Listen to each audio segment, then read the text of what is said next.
नमस्कार दोस्तों, आज सुनेंगे पतिव्रता ब्राह्मणी का उपाख्यान उल्टा स्त्रियों के संबंध में उमा नारद संवाद पतिव्रता की महिमा और कन्यादान का। ब्राह्मण ने पूछा, भगवान मांडव मुनि के शरीर में शूल का आघात कैसे लगा तथा पतिव्रता स्त्री के पति को कोढ़ का रोग क्यों हुआ। भगवान श्री विष्णु जी बोले, मांडव मुनि जब बालक थे तब उन्होंने अज्ञात और मोहवश एक झिंगुर के गुदा देश में तिनका डालकर छोड़ दिया था, जिसे वह झिंगुर दर्द से कहराकर और पीड़ित होकर तड़प तड़प कर अपना प्राण को त्याग दिया था। उस समय मांडव मुनि बालक थे और धर्म का ज्ञान नहीं था, तथापि उस दोष के कारण उन्हें एक दिन और रात वैसा कष्ट भोगना पड़ा था। किंतु मांडव मुनि ने समाधि में होने के कारण शूलघात का वेदना और दर्द को अनुभव नहीं किया। इसी कारण पतिव्रता के पति के स्पर्श से उसका समाधि टूट गया और वे दर्द का अनुभव करने लगा।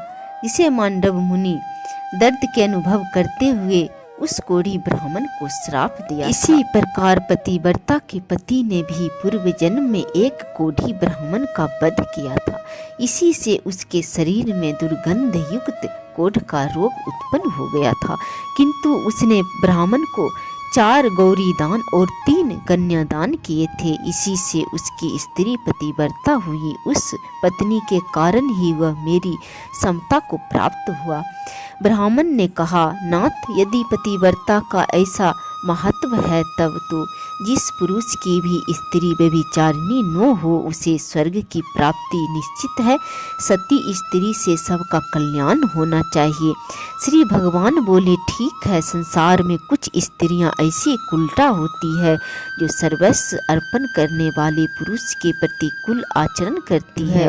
उनमें जो सर्वथा अरक्षणीय हो, जिसकी दुराचार से रक्षा करना असंभव हो, ऐसी स्त्री को तो मन से भी स्वीकार नहीं करना चाहिए।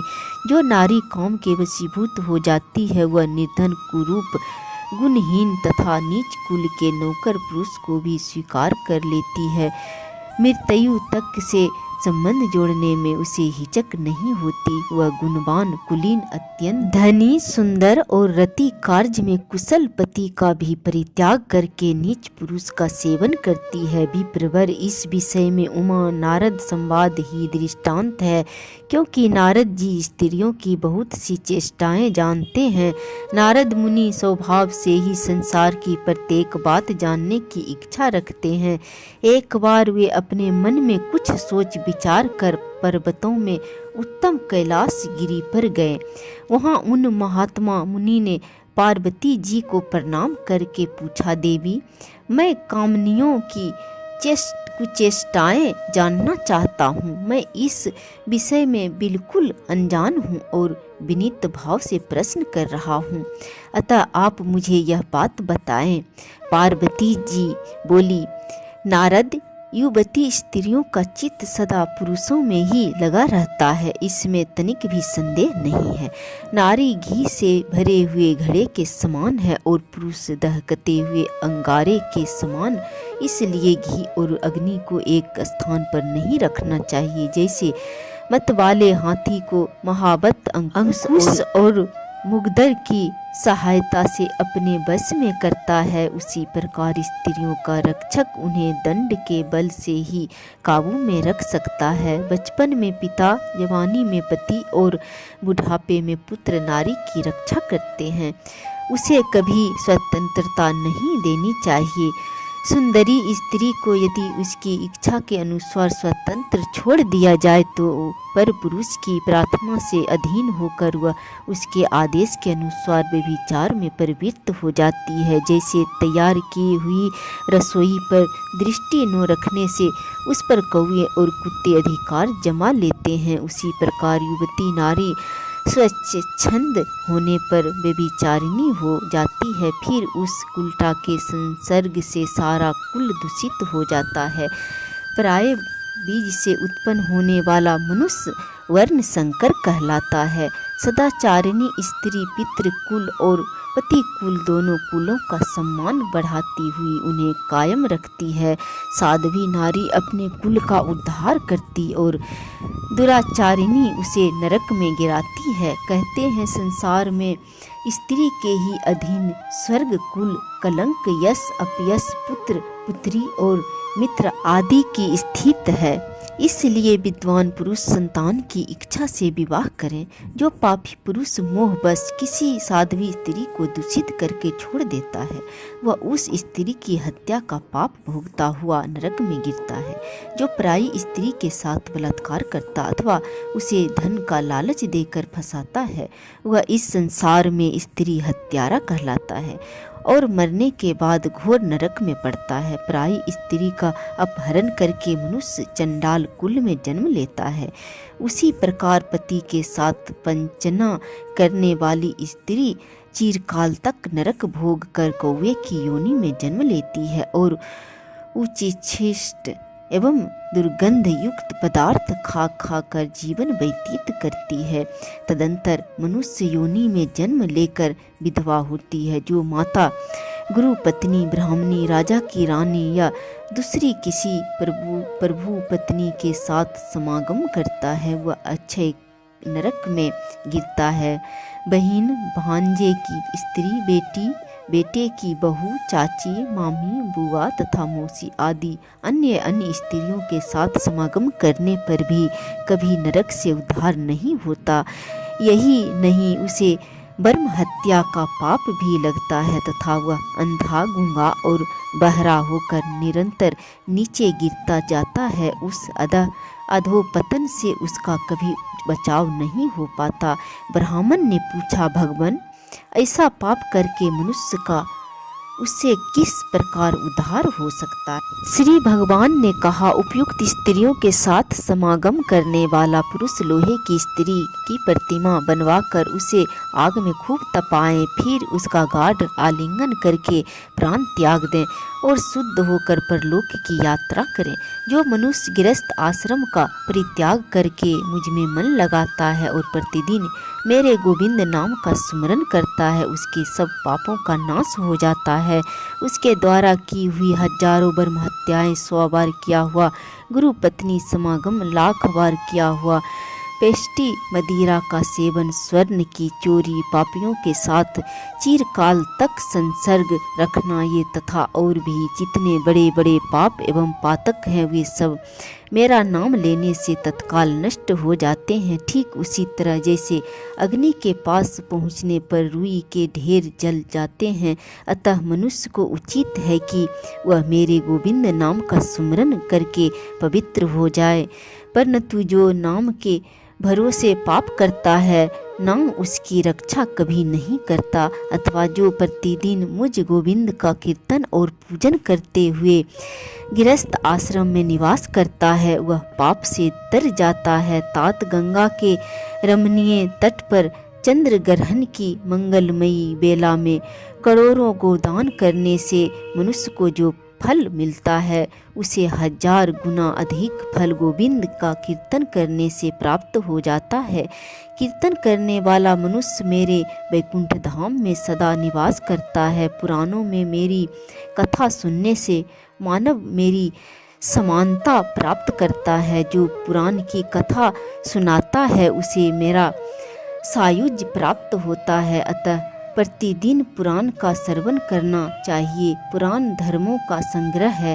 विप्रवर, अब मैं सती स्त्रियों में जो अत्यंत उत्कृष्ट गुण होते हैं, उनका वर्णन करता हूँ। सती स्त्री का वंश शुद्ध होता है, वहाँ सदा लक्ष्मी निवास करती है। सती के पितृकुल और पति कुल दोनों कुलों को तथा उसके स्वामी को भी स्वर्गलोक की प्राप्ति होती है। जो स्त्रियां अपने जीवन का पूर्व काल पुण्य पाप मिश्रित कर्मों में व्यतीत करके पीछे भी पतिव्रता होती है, उन्हें भी मेरे लोक की प्राप्ति हो जाती है।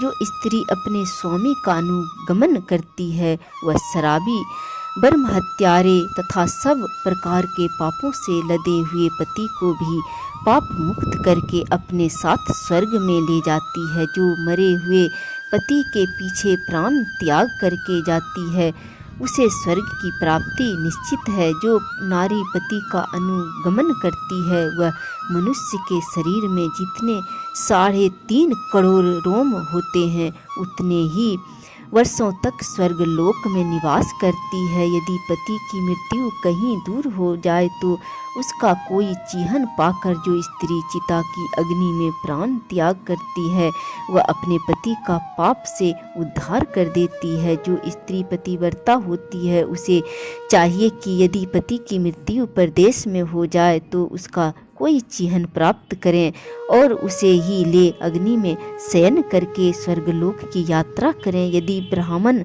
जाति की स्त्री मरे हुए पति के साथ चिता अग्नि में प्रवेश करें तो उसे आत्मघात का दोष लगता है, जिसे नो तो वह अपने को और नो अपने पति को ही स्वर्ग में पहुंचा पाती है।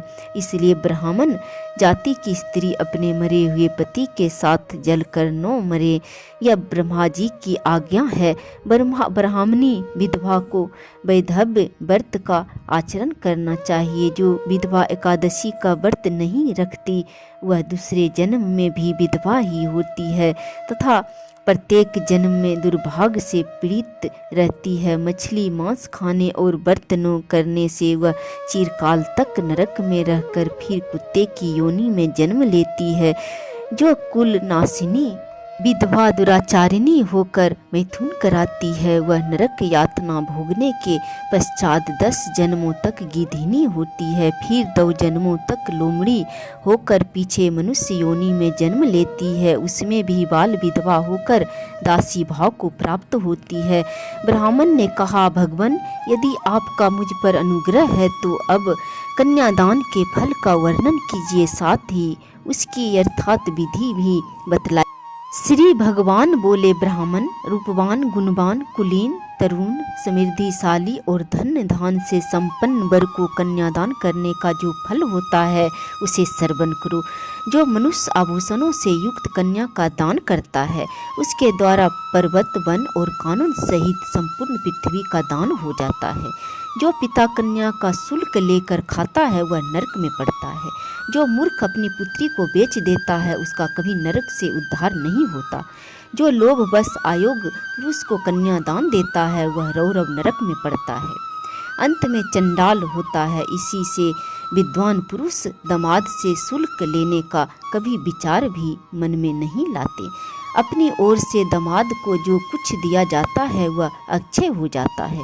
पृथ्वी गौ सोना धन्य धान और वस्त्र आदि जो कुछ दामाद को दहेज के रूप में दिया जाता है वह अक्षय फल को देने वाला होता है। जैसे कटी हुई डोर घड़े के साथ स्वयं भी कुएं में डूब जाती है, उसी प्रकार यदि दाता संकल्प किए हुए दान को भूल जाता है और दान लेने वाला पुरुष फिर उसे याद नहीं दिलाता नहीं मांगता, वे दोनों नरक में पड़ता है। सात्विक पुरुष को उचित है कि वह जमाता को दहेज में देने के लिए निश्चित की हुई सभी वस्तुएं अवश्य दे दें। न देने पर पहले तो वह नरक में पड़ता है, फिर प्रतिग्रह लेने वाले के दास के रूप में जन्म ग्रहण करता है। जो बहुत खाता हो, अधिक दूर रहता हो, अत्यधिक धनवान हो, जिसमें अधिक दुष्टता हो, जिसका कुल उत्तम न हो तथा जो मूर्ख हो, इन 6 मनुष्यों को कन्यादान नहीं देनी चाहिए।